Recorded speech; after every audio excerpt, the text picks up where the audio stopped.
LSU defense coordinator Blake Baker. Coach, always a pleasure. Hope you're doing well. Training camp is upon us. Coach, what training camp is this for you between playing at Tulane, coaching over the years? Like, do we have a number of what training camp this is for you? In college football, I guess it'd probably be year 20, I think. All right, so getting old, man.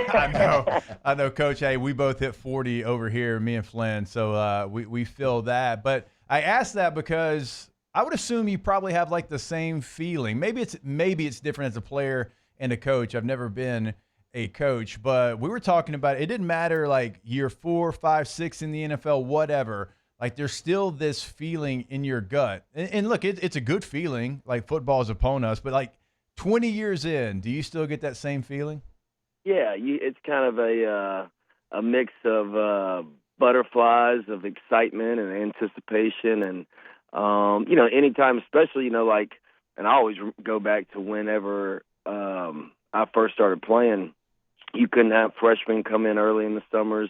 Summers overall were probably 50-50 because schools didn't necessarily pay for summer school. Yeah. So kind of that anticipation build up of seeing the guys again. And I think if you start to lose that feeling, it's probably time to hang it up.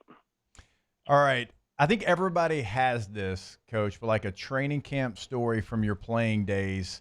And like we were talking about a couple of weeks ago, there was one practice where like and this was at LSU, like every running back went down with cramps, like Ali Broussard, Justin Vincent, like all these guys, like they just kept cramping and they were out of practice. And so it was me and Sean Jordan, who we both played fullback, but I was playing some tailback, and we just rotated fullback and tailback. Like Sean had no tailback experience, but it's all we had left. And so first team, second team, third team, it didn't matter. We were just rotating. And like, that was one of those days that ended up in like 25 IVs, in the locker room. And you can't really even do that anymore. But I have to imagine that you have one of those training camp stories.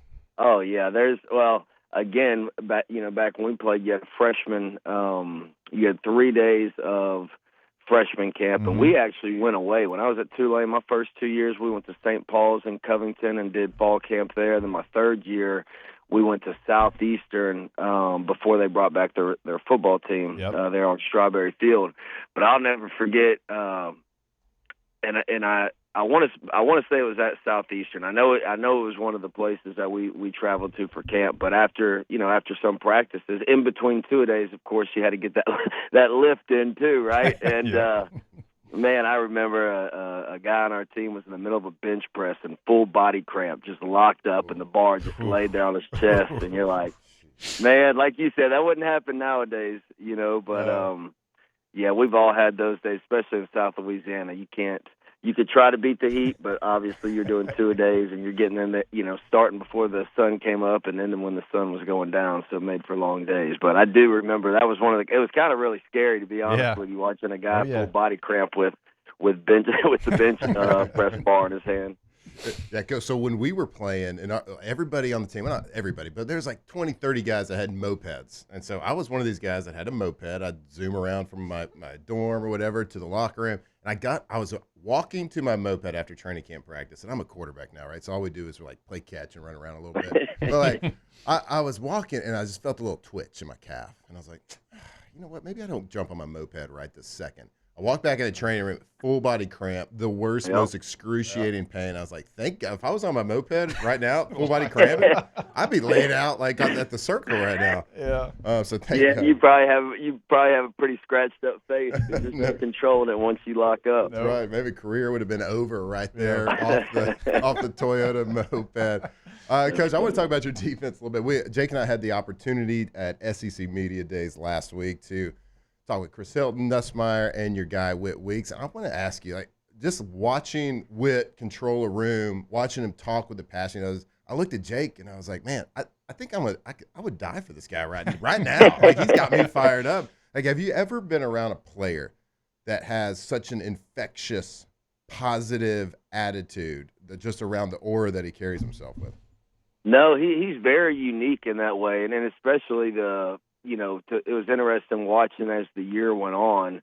Sometimes guys let success go to their head or change a little bit. Like he's still the same Whit Weeks today that he was, when I first came in last spring. But you're exactly right. When you talk about his positivity, like he brings that even when it's 103 degrees out on a practice field and everybody's tired. He's really never negative, to be honest with you. And I think our guys feed off of that. And really, it's something that we try to pride ourselves in, as far as being positive and uplifting and not necessarily dragging each other down. But he's the epitome of it. He does it as well as anybody I've ever been around.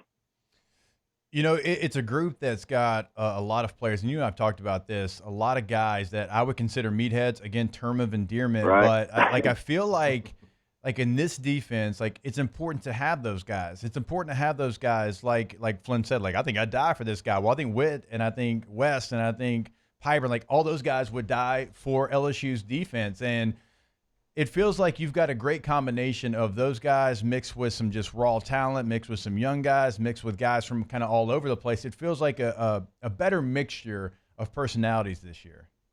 Oh, for sure. I think it's probably spread out across the board, like you just talked about, when you've got a really, really good, strong group of upperclassmen mixed in with some younger classmen that have played some football as well. But those guys, they spend more time in the weight room and out on the field running 110s than they do, in practice, especially this time of year. So to see those guys and that leadership, getting out there for some team runs this summer and watching them, man, it's imperative. And the unselfishness, like there's again, we have a lot of really good players in my opinion, but they're all bought into one common goal. So that makes it we got a chance to have a special unit based off of those things. Yeah, Coach, and y'all did a really good job this offseason in the transfer portal. You bring in Patrick Payton, you bring in Mansour Delane, Tamarcus Cooley to secure some spots on the defense. Tell me what that process is and just integrating them with two, guys personality-wise, but more importantly, into your scheme.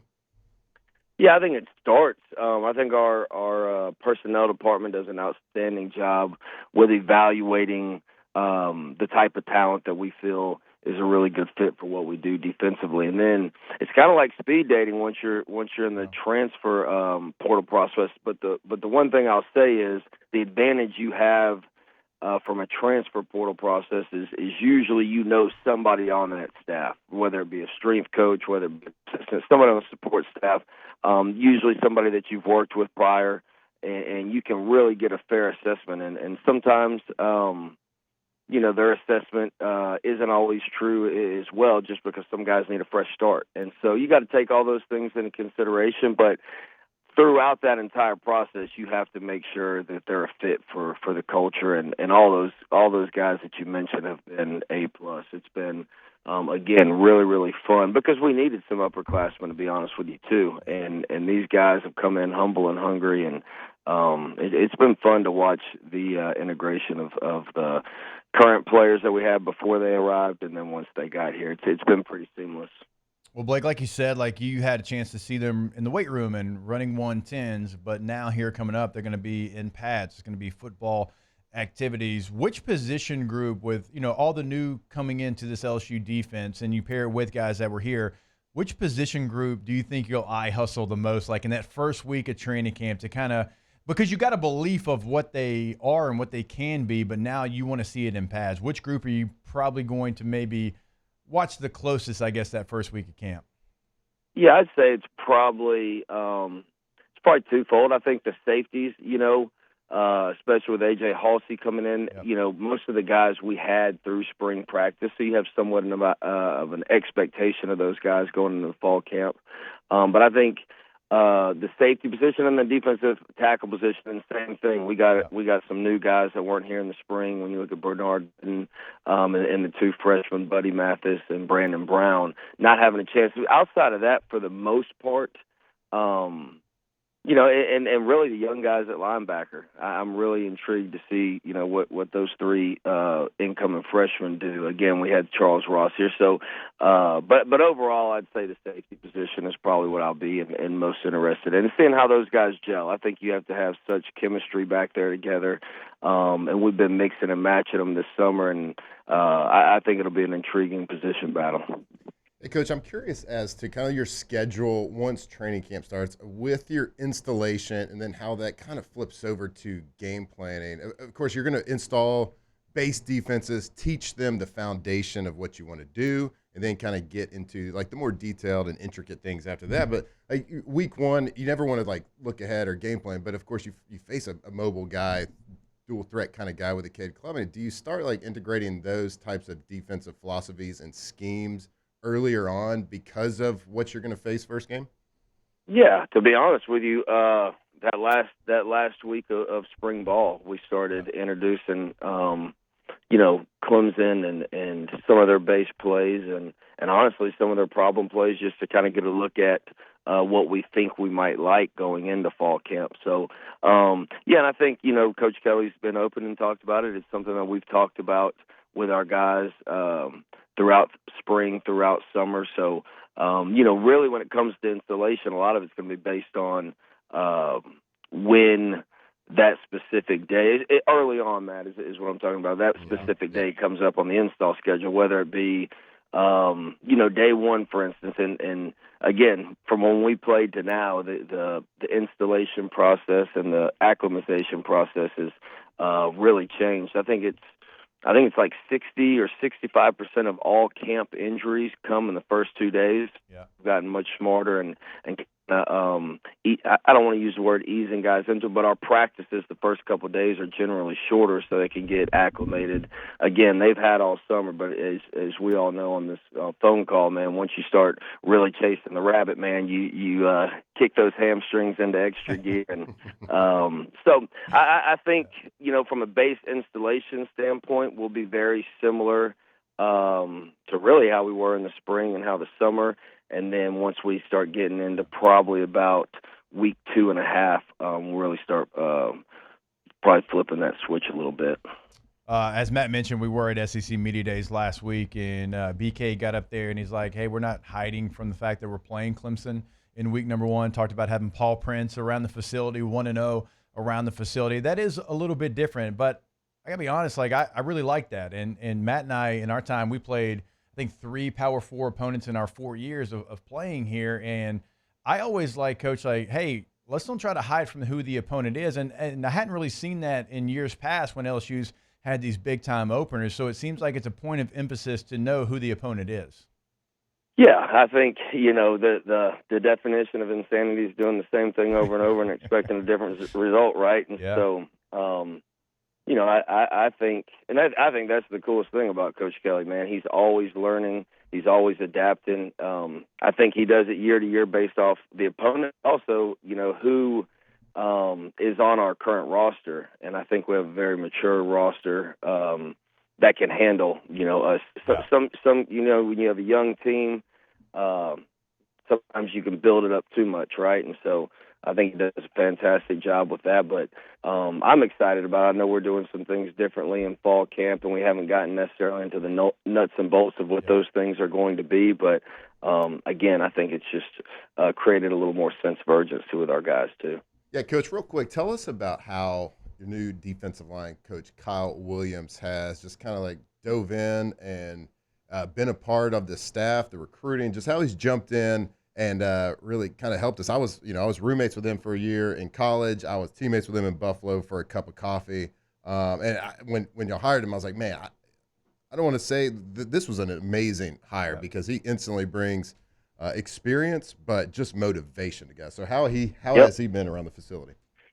Man, he's the one thing that's very, very impressive about Coach Williams is how proactive he is at attacking things that he might not necessarily know. And sometimes as, a college coach has been doing it a while, you take granted, and I'm talking about the little things like how to do an expense report for recruiting or even, how you go about booking your flight. And, man, that dude is he's really self-sufficient. He Yeah. figures stuff out on his own very, very quickly. He's very smart. And again, man, when you've had a guy that's played 13 years, been an All-Pro, was an All-American at the school you're at, I think he has instant credibility with our guys.